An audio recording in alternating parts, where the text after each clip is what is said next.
SWX Sports Studio. This is SWX on NBC right now. No Devontae Lacey, no problem. Good evening, everyone. Actually, it was just the opposite. The Cougars losing their leading scorer to a recent appendectomy, Sean Miller, and the Arizona Wildcats looking to take advantage of that, and they certainly did. First half, Cougs down 21-3 to start the game. They get it going in transition. Royce Woolridge finishing with the bucket, cutting the lead down to just 16. Wildcats applying more pressure later off the missed shot. They kick it out to Nick Johnson. Johnson knocking down the triple off the back iron. And later on proving they could do it inside as well. The feed into Caleb Tarzuski. Wazoo shot just 20% from the floor. They fall 60-25 to the Arizona Wildcats in Tucson.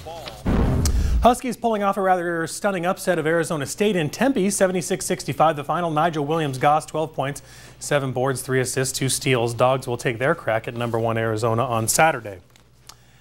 And Gonzaga fans out in full force. Mark Few and the Zags hosting the St. Mary's Gales. First half game tied at 14. Kevin Pangos driving. His lay-in goes begging, but Angel Nunez there for the nasty putback. Nunez 13 points on the night.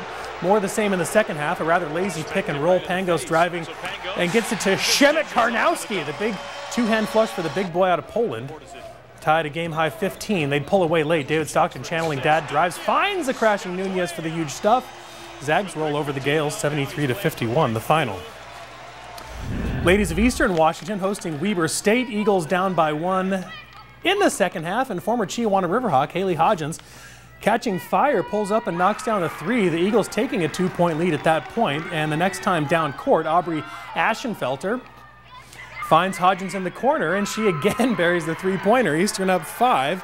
Hodgins finished with a game-high 22 points. Eagles adding to the lead, looking to the low post this time to former Hanford Falcon Laura Hughes, capping off a 15-4 run for Eastern. They go on to win 78-67 behind that huge run in the second half by Haley Hodgins. But don't forget the high school basketball season will be back in full swing tomorrow night. Our SWX doubleheader tomorrow night, a clash for Kennewick supremacy as Kamiakin heads across town to take on the Kennewick Lions.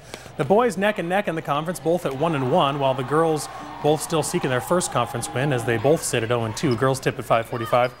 Boys at 7:30, and a friendly reminder, if you can't make it out to the game, SWX is on Charter Channel 287, over the air in Tri-Cities 25.3, Yakima 23.3, and on your smartphone or tablet on the Watch SWX app.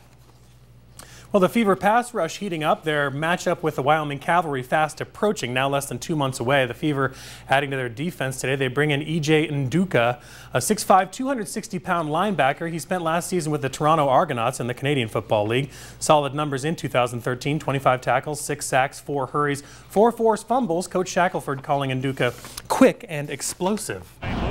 Seahawks, one of 4 teams that does not have to worry about playing this weekend. The team's still practicing and preparing for either New Orleans, Green Bay, or San Francisco. Carolina, the other NFC team that has a first-round bye, and a team that could, by virtue of a second-round win, create a rematch of the 2006 NFC Championship, which the Seahawks won and advanced to Super Bowl 40. Coach Carroll says the team is taking care of business, but staying lighthearted as well. Carroll also saying he is prepared for the possibility of other teams hiring away some of his coaching staff. Defensive coordinator Dan Quinn set to meet with the Browns and the Vikings, while offensive coordinator Darrell Bevel is high on the Redskins list. You'll remember that former defensive coordinator Gus Bradley was hired away by the Jaguars. He went 4-12 this season. And finally tonight, nothing like a good hockey fight. Travis Moen of the Montreal Canadiens and Antoine Roussel of the Dallas Stars. Tough to tell who gets the better of who in this fight. Both men getting some good shots in. It appears Moen developing a bloody nose later on, with neither player falling to the ice. Eventually, the referees just had to come in and take these two guys. This is not what normally happens. They're so tired they have to be separated, but it's interesting. That sequence actually went on for a little over a minute. If you've seen a lot of hockey fights, that never happens. Normally it's over within about 20 seconds, so I just thought that was fun to watch. Luckily they were wearing helmets at least. Well, yes. No brain injuries, just some bloody nose. Yeah, bloody nose, okay. Brain but they're injury. used to it, they play hockey. Yeah, they're fine, they're tough guys. All right, we'll be right back.